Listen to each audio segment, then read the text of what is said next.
Fala aí, eu sou a Rebeca do Responde Aí. Vamos levar um papo sobre dilatação térmica. Então vamos lá, ó. Primeira coisa, o que é a dilatação térmica? What? Tipo assim, pensa comigo aqui nessa tirinha. O cara tá lá, não consigo desatarrachar essa porca, tá lá lutando. Aí o outro chega e fala, eu consigo. Aí dá uma esquentadinha, ó. E aí, tcharam, consegue tirar a porca. Beleza? Então, ó, o que é a dilatação térmica? A dilatação térmica é quando você varia a temperatura de um objeto, né? E os átomos dele se agitam e esse objeto, esse material, se dilata. Beleza? A mesma coisa acontece ao contrário. Se você diminui a temperatura, os átomos ficam menos agitados e o cara diminui de tamanho, tá bom? A gente tem 3 tipos de dilatação térmica. Vamos falar aí de cada um deles. Primeiro, dilatação linear. O que você acha que é dilatação linear? O nome já diz, né? Linear, uma dimensão só. Então você tem lá uma barrinha de uma dimensão, L0, você varia a temperatura dela, tá? E aí ela vai aumentar de tamanho, vai aumentar um ΔL aqui de tamanho, beleza? Tá, mas olha só, pensa comigo, você concorda? Quanto maior for esse comprimento inicial aqui, maior vai ser essa variação de comprimento? E quanto maior for essa temperatura aqui, essa variação de temperatura, também vai ser maior a variação do comprimento, né? Então, ó, essa variação de comprimento vai ser proporcional tanto ao L0 quanto ao ΔT, tá bom? A gente escreve isso desse jeito aqui, ó, em que ΔL é igual a L0 vezes alfa vezes ΔT. O que é esse alfa? Alfa é o coeficiente de dilatação linear do material, beleza? Tá, beleza, ó. 2 coisas que eu quero falar com você, então. Primeiro, vamos ver aqui as dimensões desses caras que estão aqui. Ó, ΔL é comprimento, né? Então pode ser metro, centímetro, decímetro, etc. Eu vou colocar metro porque é, né, sistema internacional. Então, ΔL, metro. Show? L0, também metro, né? ΔT, que é a variação de temperatura, pode ser em Kelvin ou graus Celsius, tá? Que, na verdade, na prática é a mesma. Então, a variação de temperatura vai ser em Kelvin ou em graus Celsius. Beleza? Qual vai ser a unidade de alfa, então? Ó, aqui é metro dos dois lados, né? Então, o alfa tem que anular essa unidade aqui, né? Para poder ficar só metro. Então, a unidade de alfa tem que ser 1 sobre K, 1 sobre Kelvin, ou 1 sobre graus Celsius, tá? Então, alfa é 1 sobre K ou 1 sobre graus Celsius. Beleza? Tá. Outra coisa que eu quero falar com você. Repara aqui que aqui tá metro dos dois lados, né?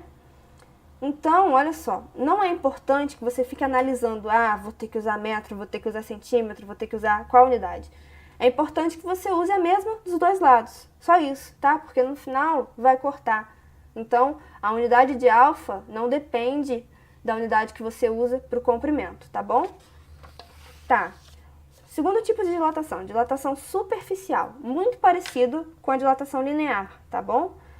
Você tem uma área inicial aqui A0, vai ter uma variação de temperatura e a sua área final vai ser o A0 mais uma variação da área, beleza? Como é que a gente calcula essa variação da área? A variação da área é igual a A0 vezes beta vezes ΔT, tá? Esse beta é o coeficiente de dilatação superficial do material, tá bom? Ele é diferente de alfa.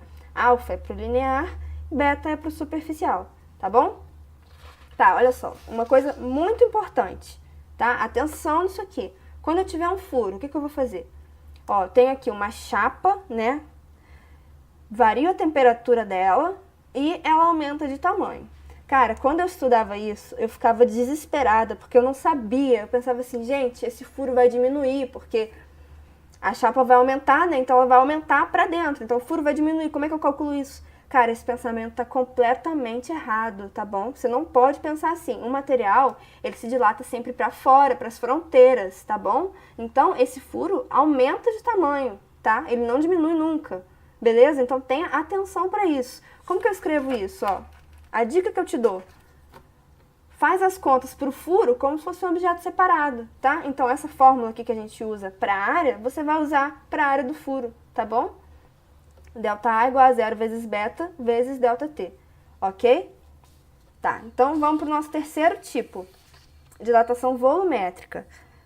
Volumétrica, né, 3 dimensões. Então tem, por exemplo, um cubo ou um paralelepípedo e eu vario a temperatura dele, né, e aí o volume vai variar também, vai ser um V0 mais um ΔV, beleza? E como é que eu escrevo esse ΔV?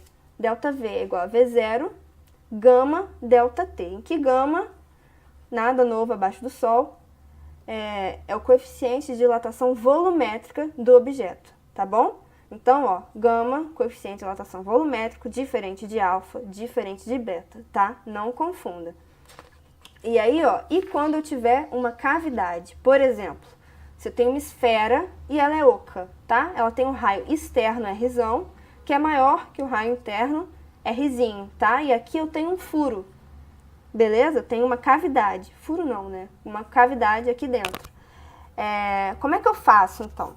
De novo, por favor, lembra disso. Esse cara não se dilata para dentro, tá? Ele se dilata para fora, beleza? Então, esse furo aqui, ele aumenta de tamanho, tá bom? Ele não diminui, a não ser que a temperatura diminua, né?